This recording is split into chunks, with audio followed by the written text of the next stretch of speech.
आपका हमारे चैनल पे स्वागत है। और आज के क्लास में हम बात करेंगे इलेक्ट्रिक चार्ज के विषय में।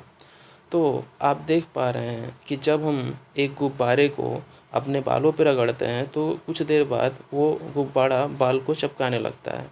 और इस रीज़न को समझना कि ये गुब्बारा बाल से क्यों चिपक रहा है, इसका कारण क्या है, तो इसका कारण है इलेक्ट्रिक चार्ज। गुब्बारा थोड़े देर बाद रगड़ने के वो चिपकने लगता है। इसको स्टडी करने के लिए, इलेक्ट्रिक चार्ज को स्टडी करने के लिए हमने एक कल्पना की, एक बिल्ली की। ठीक है, अब आपको पता होगा कि जो ये बिल्ली है, ये बायोलॉजी में आपने पढ़ा होगा कि बिल्ली किसकी बनी होती है, ऑर्गन्स की। मीन्स जो भी जीव जंतु हैं ये किसके बने हैं, ऑर्गन्स के। और इन ऑर्गन्स में क्या पाया जाता है, सेल। बायोलॉजी में आपने इसके विषय में विस्तृत अध्ययन किया होगा कि जितने भी ऑर्गन्स हैं वो ऑर्गन्स किससे बने होते हैं, सेल से। और सेल को हिंदी में हम लोग क्या कहते हैं, कोशिका। क्या कहते हैं, कोशिका। और सेल क्या होता है, बेसिक यूनिट ऑफ लाइफ होता है। ठीक है, सेल क्या होता है, basic unit of life. Means जीवन की एकमात्र इकाई। ठीक है, जिसको हम लोग कोशिका कहते हैं। तो कोशिका क्या है, जीवन की एकमात्र इकाई है, जिसे हम लोग सेल कहते हैं। और सेल किसका बना होता है, एटम से। सेल किसका बना होता है, एटम से। तो अब हम देखते हैं एटम क्या है और ये कैसे काम करता है। तो आपने पढ़ा होगा कि एटम क्या है, एक अनडिविजिबल पार्टिकल है जिसको हम तोड़ नहीं सकते, है ना। ऐसा आपने पढ़ा होगा कि एटम सबसे छोटा पार्टिकल है किसी भी चीज़ का। और जो सेल होता है वो एटम से बना होता है। और इस एटम को हम तोड़ नहीं सकते हैं, ये सबसे छोटा यूनिक पार्टिकल होता है। लेकिन अगर हम इसका विस्तृत अध्ययन करें तो हमने पाया कि एटम भी किसका बना होता है, इलेक्ट्रॉन, प्रोटॉन और न्यूट्रॉन का। Right, electron, proton and neutron का। तो चलिए अब हम इस इलेक्ट्रॉन, प्रोटॉन और न्यूट्रॉन के विषय में समझते हैं कि ये इलेक्ट्रॉन, प्रोटॉन, न्यूट्रॉन क्या हैं। तो ये इलेक्ट्रॉन, प्रोटॉन, न्यूट्रॉन एटम के फंडामेंटल पार्टिकल हैं। ठीक है, और इनको स्टडी करने के लिए हमने सर्वप्रथम क्या लिए, दो प्रोटॉन लिए। ठीक है, और फिर हम क्या लेंगे, दो प्रोटॉन के बीच का लगने वाला फोर्स चेक किया जाए तो दो प्रोटॉन आपस में एक दूसरे को रिपल करते हैं। उसी तरीके से अगर हम दो न्यूट्रॉन को पास पास रखें तो वो भी एक दूसरे को रिपल करके दूर चले जाते हैं।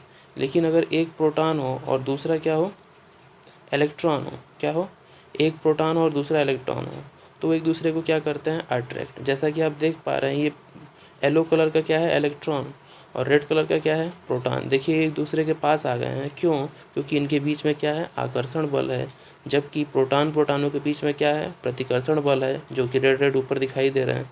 और सेकेंड लाइन में जो येलो येलो है वो क्या है, इलेक्ट्रॉन, वो एक दूसरे को प्रतिकर्षित कर रहे हैं। वहीं इलेक्ट्रॉन, प्रोटॉन एक दूसरे को क्या कर रहा है, आकर्षित कर रहा है। तो हमें किस बात की इन्फॉर्मेशन मिली कि प्रोटॉन प्रोटॉन एक समान चार्ज एक दूसरे को क्या करेंगे, प्रतिकर्षित करेंगे, और विपरीत चार्ज एक दूसरे को आकर्षित करेंगे। तो चलिए इन फंडामेंटल पार्टिकल्स को हम लोग क्या बोलते हैं, इलेक्ट्रिक चार्ज। मीन्स प्रोटॉन भी क्या है, चार्ज पार्टिकल है, इलेक्ट्रॉन भी क्या है, चार्ज पार्टिकल है, और न्यूट्रॉन ये चार्ज पार्टिकल नहीं है। ठीक है, तो हम इलेक्ट्रॉन को, प्रोटॉन को और इस न्यूट्रॉन को, जो ये एक फंडामेंटल चीज़ें हैं, फंडामेंटल मीन्स पार्टिकल जिसमें एक विशेष प्रकार का लक्षण हो, ठीक है, जो एक दूसरे को अट्रैक्ट कर सकता हो या फिर रिपल कर सकता हो, ऐसे पार्टिकल को हम लोग क्या कहते हैं, इलेक्ट्रिक चार्ज। तो इलेक्ट्रिक चार्ज क्या होगा, एक ऐसा पार्टिकल जो एक दूसरे को अट्रैक्ट कर सके या तो रिपल कर सके, ऐसे पार्टिकल्स को हम लोग क्या बोलते हैं, इलेक्ट्रिक चार्ज। तो शायद आपको वैद्युत आवेश समझ में आ गया होगा, क्योंकि वैद्युत आवेश का एक दूसरा नाम क्या है, इलेक्ट्रिक चार्ज।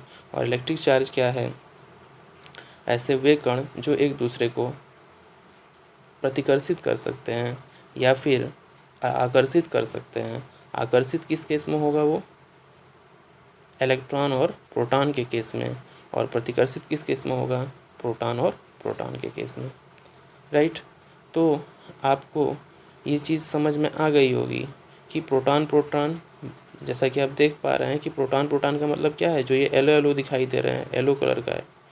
और ये रेड कलर का क्या है, प्रोटॉन। येलो कलर का क्या है, इलेक्ट्रॉन और ये प्रोटॉन और ये इलेक्ट्रॉन जो कि रेड और येलो कलर के हैं, ये एक दूसरे क्या करेंगे, आकर्षित करेंगे। ये इलेक्ट्रॉन ये प्रोटॉन एक दूसरे को आकर्षित, राइट, ये देखिए। तो आपको समझ में आना चाहिए कि प्रोटॉन इलेक्ट्रॉन को क्या कर रहा है, आकर्षित कर रहा है। वहीं प्रोटॉन और प्रोटॉन एक दूसरे को क्या करेंगे, प्रतिकर्षित, लेकिन प्रोटॉन और इलेक्ट्रॉन आकर्षित करेंगे।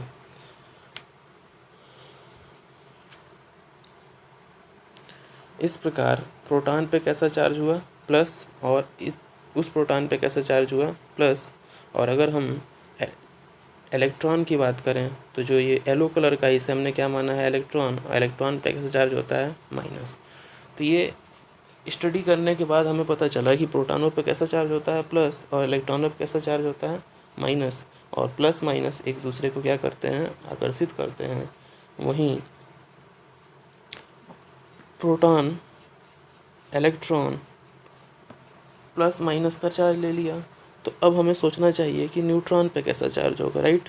क्योंकि अगर प्रोटॉन और इलेक्ट्रॉन पे प्लस माइनस का चार्ज है तो न्यूट्रॉन पे कैसा चार्ज होगा। तो न्यूट्रॉन क्या करता है, अगर हम न्यूट्रॉन को प्रैक्टिकली करके देखा जाए, और अगर इसे हम प्रोटॉन को और इलेक्ट्रॉन न्यूट्रॉन को एक बॉक्स में रखें, और इस बॉक्स के अंदर जो प्रोटॉन होगा, ठीक है, वो न्यूट्रॉन को ना अट्रैक्ट करता है, ना ही इलेक्ट्रॉन न्यूट्रॉन को अट्रैक्ट करता है।